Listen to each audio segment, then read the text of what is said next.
일반 상식 기반 기계 독해 기술을 위한 멀티태스크 러닝을 이용한 이중 사전 학습 방법입니다. MRC를 활용한 지식 확장 분야에 지원하였고, 저희는 임승욱, 최진영, 박재현, 김지희 교수님이 함께하였습니다. 목차는 다음과 같습니다. 기존에 구축된 대화 서비스는 룰 베이스의 단편적인 정보를 제공하는 서비스이기 때문에 여러 복잡한 구조의 문서에서 신뢰도 높은 결과를 제공할 수 없어 인공지능 모델 개발의 필요성이 대두되고 있습니다. 또한 최근 비대면 업무가 보편화되면서 보험, 은행 등 금융권에서 챗봇이나 QA 시스템이 적극적으로 도입되고 있고, 호텔 내 비대면 헬프데스크가 등장하고 있습니다. 이런 점에서 앞으로 기계 독해 기반 QA 기술에 대한 필요성이 확대되고 있음을 알 수 있습니다. 예를 들면 기존의 대화 서비스는 주어진 지문 안에서 질문에 대한 내용이 없는 경우 오답 대신 답변이 없다는 사실 자체를 답으로 제공할 수가 없습니다. 이에 대한 해결 방안으로 하나의 서비스뿐만 아니라 서로 관련 있는 여러 서비스를 상식 정보를 이용한 하나의 독해 모델을 제공해 질문을 이용하고 답변할 수 있는 상식 및 지식 그래프 기반 기계 독해 질의응답 프레임워크 개발이 필요하게 되었습니다. 기계 독해 MRC는 인공지능 알고리즘이 스스로 문제를 분석하고 질문에 최적화된 답안을 찾아내는 기술입니다. 기계 독해 기술 기반의 질의응답 시스템에 관한 연구가 본격적으로 이루어진 것은 2016년 스쿼드 데이터셋의 공개와 버트 기반 언어 모델의 등장이 주요하였습니다. 버트를 필두로 하여 많은 언어 모델과 다양한 벤치마크 데이터가 공개되었고, 대상 문서를 기계가 이해하고 정답을 제공하여 기존의 키워드 매칭 기반의 단순 검색 결과를 제공하는 것이 아닌 추론 과정을 통해 원하는 정답을 더욱 정확하게 제공할 수 있는 기술입니다. 한국과학기술기획평가원의 ICT 소프트웨어 분야의 기술 수준 평가에 따르면 지능형 빅데이터 분석, 대용량 데이터 플랫폼, 다중인공지능 공통 플랫폼, 지능형 콘텐츠 제작 기술 등 부문에서는 우리나라는 미국, EU, 일본, 중국과 비교하여 모두 낮은 기술 수준입니다. 세계 시장의 각 분야에서 시현되는 매출은 2019년 기준 머신러닝 39.1%, 컴퓨터 비전 23.6%, 자연어 처리 24.9%, 사양인지 컴퓨팅 12.4%로 구분되고, 자연어 처리 분야는 시장 규모가 크다는 것을 알 수 있습니다. 그중 구글, 마이크로소프트, 페이스북, 탄센트 등은 기계 독해 시스템 개발의 선두주자이며 검색 시스템이나 SNS 서비스 등 많은 분야에서 기계 독해 서비스를 적용하거나 준비하고 있습니다. 국내 인공지능의 시장 규모는 2018년 1.07조 원에서 2019년 1.5조 원으로 연평균 39.9%나 증가하였으며, 이후 2025년까지는 연평균 38.4%로 성장하여 10.51조 원의 시장을 형성할 것으로 전망됩니다. 국내와 국내 외적인 연구 동향으로는 지식 기반 추론 기술, 상식 기반 추론 기술, 실세계 변화 적용 기술, 절차적 지식이 있습니다. 반자동적으로 추론하여 국가 안보에 관한 기술 개발, 뉴럴, 심볼릭 융합 모델 기반 추론 모델 개발, 추론을 위한 지식 베이스 구축 등 주로 보안과 국가 안보에 관하여 많은 연구가 진행되었습니다. 주로 지식을 컴퓨터가 이해할 수 있는 절차적, 정형적인 데이터로 표현하기 위한 목적의 연구가 많습니다. 저희가 실행할 연구에 대한 문제 정의는 다음과 같습니다.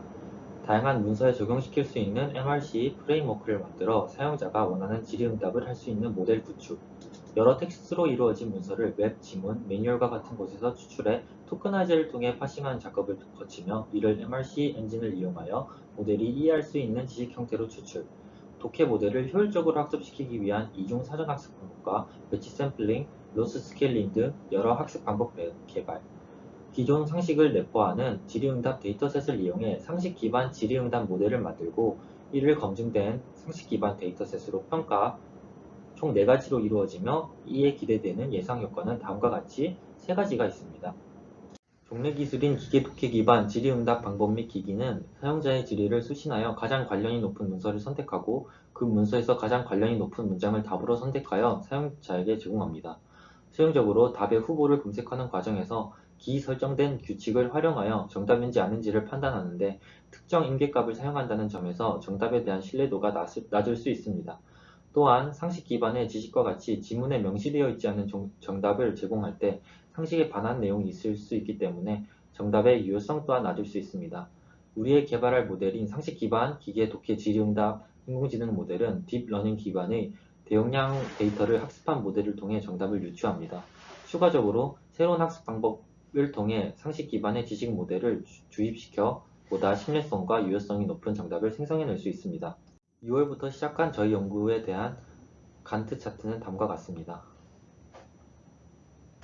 거대한 데이터 학습과 모델이 다양한 태스크를 수행하여 사전 학습을 하는 것이 효과적이라는 것에 영감을 받아 멀티태스킹 러닝을 통한 이중 사전 학습, 미세 조정 방법론을 개발하였습니다. 그중 이중 사전 학습 방법은 다음과 같은 두 가지 스텝으로 진행됩니다. 대규모 언어 사전을 이용한 사전 학습, 컨텍스트 기반 다양한 QA 태스크를 활용한 미세 조정입니다. 컨텍스트 기반 QA 태스크에서 데이터셋의 종류는 클래시피케이션, 스팬 익스트랙션, 멀티플 초이스 크게 세 가지 타입으로 나누었고 두 번째 단계에서 각 타입별 사용할 데이터셋은 다음과 같습니다. 멀티스킬 러닝은 여러 종류의 문제를 하나의 모델이 동시에 학습하는 학습 기법으로 기존의 단일 태스크를 해결하는 모델보다 더 뛰어나다는 연구 결과가 있습니다. 또한 레인보우, T5와 같은 논문에 의하면 학습에 사용될 데이터셋의 구성 역시 중요하다는 연구 결과에 따라 우린 6개의 가장 많이 사용된 데이터셋으로 멀티태스킹 러닝을 수행하였습니다. 먼저 이제 글루 태스크에 사용되는 멀티 RC COLA가 있고 이제 상식 기반 질의응답 데이터셋인 소셜 IQA, 커먼 센스 QA를 사용하였습니다. 그리고 독해 능력을 평가하는 유명한 데이터셋인 스쿼드 1.1을 사용하였습니다. 코스모스 QA는 독해 능력과 상식 추론 능력 둘 다 필요로 하는 데이터셋이므로 우리 모델의 능력을 평가하는 데이터셋으로 사용하였습니다. 기존 연구 결과에서는 태스크별로 별도의 학습 방법을 이용하여 하나의 모델을 학습시키는 것이 독해 문제 해결 능력을 향상시킬 수 있다는 연구 결과에 영감을 받아 질의응답 데이터셋을 세 가지 타입으로 나누어 학습을 진행하는 타입 스페시픽 쉐어드 엔코더 멀티태스킹 모델을 설계하였습니다. 타입 스페시픽 모델은 여러 자이언트 데이터셋을 특정 프리픽스 토큰을 추가하여 문제를 정의하고 이를 해결하는 세 개의 헤드를 두어 멀티태스킹 러닝을 진행합니다. 저희가 설정한 데이터셋의 타입은 세 가지가 있습니다. 먼저 긴 문문을 읽고 본문 내에 정답의 위치를 알아내야 하는 스팬 익스트랙션이 있고 두 번째로 지문이 주어지고 보기가 주어져 그중 답을 선택하는 객관식인 멀티플 초이스 다음으로 주어진 지문에 대한 클래스를 선택해야 되는 클래시피케이션이 있습니다. 모델은 페이스북에서 공개한 사전학습 모델인 로베르타를 사용하였습니다. 대규모 언어 모델의 일반적인 학습 방법으로는 토크나이저를 통해 언어를 분리한 다음 문장의 시작과 끝부분에 스페셜 토큰 CLS나 SEP를 추가하여 인풋을 생성합니다. 기존의 싱글 태스크 러닝의 경우 각 태스크의 학습이 독립적이기 때문에 기존의 스페셜 토큰을 사용하여도 되지만 저희는 동시에 학습을 진행하는 멀티태스킹 러닝을 진행하기 때문에 각 태스크별 고유한 스페셜 토큰을 추가해서 학습해야 합니다. 저희가 개발한 방법론의 첫 번째 학습 방법인 대규모 언어 사전에서 사전 훈련된 언어 사전에서 의미가 없는 여분의 단어를 사용해서 고유 스페셜 토큰을 추가하여 문장을 분리하였습니다. 이러한 방법론은 사전 훈련에 사용한 단어 사전에 주어진 여분의 단어를 재사용함으로써 학습 속도와 메모리를 절약할 수 있는 효과가 있습니다. 페이스북에서 연구한 질의응답 모델인 머펫에서는 다수의 다른 태스크로부터 랜덤으로 선택하여 한 배치를 이루어 학습을 하는 것이 효과적이라는 연구 결과에 따라 한 배치당 각 태스크의 데이터셋을 분포에 따라 여러 개의 태스크를 포함하도록 하였습니다. 알고리즘을 살펴보면 특정 데이터셋과 학습에 사용할 전체 데이터셋의 비율을 통해 샘플링 확률을 하고 한 배치를 결정할 때 해당 확률을 통해 랜덤으로 데이터셋을 샘플링하게 됩니다. 멀티태스크 러닝은 여러 태스크에서 최적화되어야 되는 학습이기 때문에 안정적인 학습이 필요합니다. 따라서 머펫 논문에서 제안한 방법론의 영감을 받아 로스 스케일링을 학습에 적용하였습니다. 로스 스케일링은 각 태스크의 출력값의 개수에 비례하여 학습률을 조정하는 방법으로 수식은 다음과 같습니다. 저희가 개발한 방법으로 실험한 결과입니다. 각 데이터셋에 대한 성능을 학습 진행 중에 나타난 상위 2개의 그래프와 각 데이터셋에 대한 로스를 나타낸 하위 2개의 그래프입니다. 먼저 상위 2개의 비교 그래프를 보면 배치 크기가 크면 클수록 학습이 더 안정되었다는 것을 알 수 있습니다. 우리의 방법론으로 진행하였을 때 모든 데이터셋에 대한 성능이 학습이 진행될수록 골고루 상승한다는 것을 알 수 있지만 그렇지 않은 모델의 경우 학습이 안정적으로 진행되지 않는다는 것을 알 수 있습니다.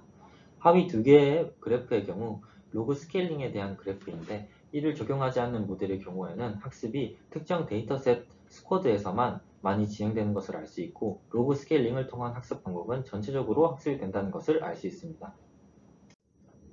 다음으로는 기존 연구 결과와 비교한 것을 설명드리겠습니다.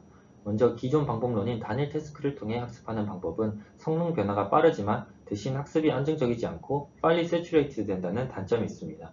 그러나 우리가 제안한 방법론의 경우 학습이 꾸준하게 이루어지고 안정적이며 두세 번째 에폭을 제외하고는 모든 에폭에서 성능이 지속적으로 향상되었다는 것을 알 수 있습니다.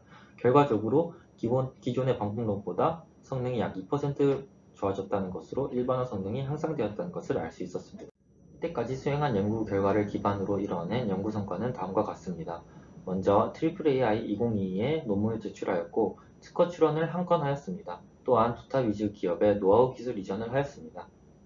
감사합니다.